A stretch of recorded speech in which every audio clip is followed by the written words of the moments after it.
বিষ্ণু বলেছেন দাড়িকে যতটুকু পারো লম্বা করো আর মোজকে খাটো করো। আমাদের অনেকে আছে মোজ বড়, দাড়ি নাই, আছে না নাই?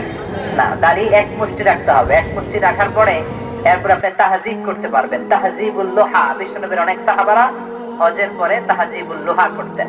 এক মুষ্টি রাখা উচিত। এটা সুন্নাতে মুআক্কাদা, গুরুত্বপূর্ণ সুন্নাত। কিন্তু দাড়ি যদি কেউ না রাখে এটার জন্য কবিরা গুনাহ হবে না। এটা সুন্নাতে মুআক্কাদা, রাখা উচিত। সিংহের মতো, পুরুষরা হচ্ছে সিংহের মতো। সিংহের কেশর আছে না? কেশর ছাড়া সিংহ ভাল লাগে? কথা বলেন। আল্লাহ আমাদেরকে বোঝার তৌফিক দান করুন। হযরত মাওলানা সাদ সাহেব সম্পর্কে আপনার কি ধারণা? আমি ওনারে চিনি না। উনি কি গোমরাহ হয়ে গেছে? যারে চিনি না, গোমরাহ না কি হয়েছে জানি না তো। তাবলীগ জামাত বাংলাদেশে অনেক খেদমত করেছে। তাদের খেদমতের কারণে অনেক ক্লিন শেভ ওয়ালা লোক দাঁড়িয়ে রেখেছে, তাই না? নামাজ পড়তো না, নামাজ পড়া শুরু করেছে। তো তাদের মধ্যে এই মারামারিটা আসলে কাম্য ছিল না। 17 কোটি মানুষ হতবাক হয়েছে।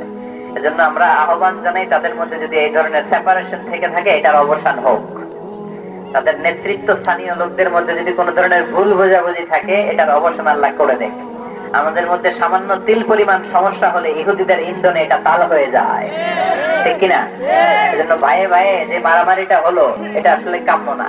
এজন্য তাবলীগ জামাতের ভাইরা যারা আছেন আপনারা একটা সহনশীল অবস্থানে থাকবেন। মারমুখী অবস্থানে যাওয়াটা কখনোই ঠিক না। যাকে মেরেছেন ও আপনার ভাই, ঠিক কিনা? এজন্য আমরা ইসলাম ধর্মটা হচ্ছে শান্তির ধর্ম। আমরা যেন শান্তি আর ঐক্য বজায় রাখতে পারি। আল্লাহ তৌফিক দাও। হুজুর ইসলামের দৃষ্টিতে দাড়ি কতটুকু রাখা সহি? বিষ্ণু বলেছেন দাড়িকে যতটুকু পারো লম্বা করো আর মোজকে খাটো করো। আমাদের অনেকে আছে মোজ বড়, দাড়ি নাই, আছে না নাই? না, দাড়ি এক মুষ্টি রাখতে হবে। এক মুষ্টি রাখার পরে এরপর আপনি তাহজিব করতে পারবেন। তাহজিবুল লোহা, বিষ্ণুনবীর অনেক সাহাবারা হজের পরে তাহজিবুল লোহা করতেন। এক মুষ্টি রাখা উচিত। এটা সুন্নাতে মুআক্কাদা, গুরুত্বপূর্ণ সুন্নাত। কিন্তু দাড়ি যদি কেউ না রাখে এটার জন্য কবিরা গুনাহ হবে না। এটা সুন্নাতে মুআক্কাদা, রাখা উচিত।